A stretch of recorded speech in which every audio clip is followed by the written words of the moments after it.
Hi, I'm Ava Bell, international fashion makeup artist. You can see my work at ava-bell.com.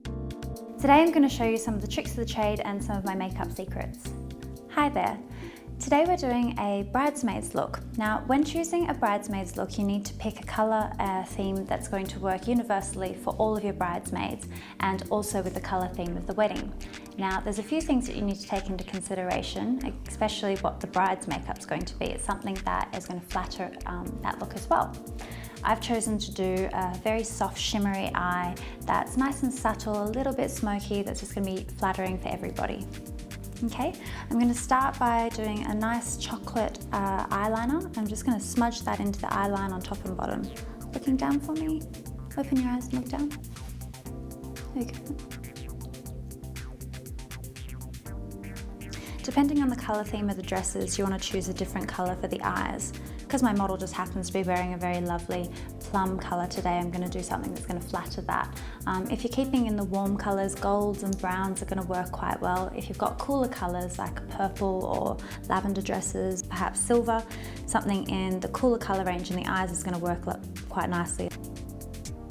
It's important to keep the look very soft, as usually it's going to be a daytime wedding and you're going to be out in full daylight. That's the harshest light to work with, so your work needs to be very precise and very clean. You don't want to have anything that's too dark, because it's going to be very harsh when you get the photos. Everything needs to be very soft and blended.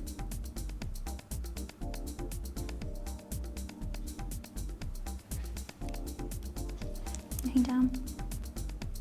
You also don't want to compete with the bride. Bridesmaids are meant to be there as an extra part of the wedding to make it all look very beautiful, but you don't want the bridesmaids to overtake. So no bright lips unless you're talking a vintage theme wedding where everybody's in a 1940s bright lip and flicked eyeliner, but generally you want to keep it nice and subtle and keep everything very neutral.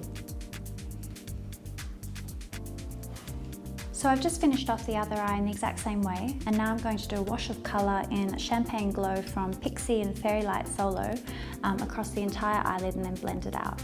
So pressing the pigment all the way along the eyelid, keeping the colour more intense in the centre because you want to pick up that highlight.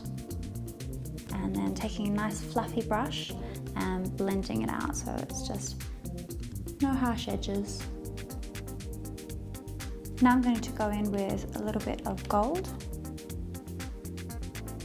and I'm taking it down into the socket line and then bringing it down at the edges to give the shape a little bit more definition.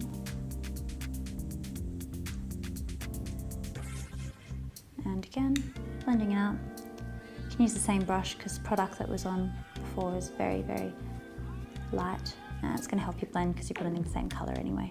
And with this same gold from my MAC palette, I'm going to tap off any excess with an angle brush, and looking up for me, just come in really nice and close to the lash line. Just going to give you a little bit of extra definition and make those eyes pop. Now I'm just going to finish off the eyes by doing some individual false eyelashes. Something that I wouldn't wear every day, but as it is a special occasion, it's nice to go that extra bit of effort and do an individual false eyelash. Looking down, they can be a little bit fiddly, but once you're used to them, they're quite easy. You just need to pop them in where the natural lash is and not to the skin. Little tiny dab of glue and lifting up.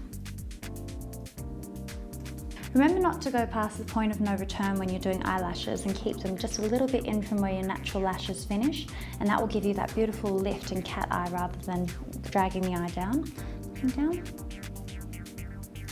Now I've finished the eye with the individual false eyelashes, and you just need to let the glue dry on the lashes. You'll see the little white dots, but they'll disappear in no time.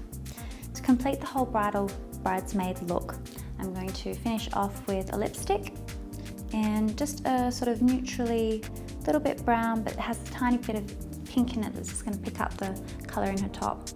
Now, when doing a bridal theme that has lots of pinks in it, I would advise not to do pink around the eyes, but to use a pink in the lipstick or in the cheeks just to pick up the colour, and use something quite subtle and soft in the eyes.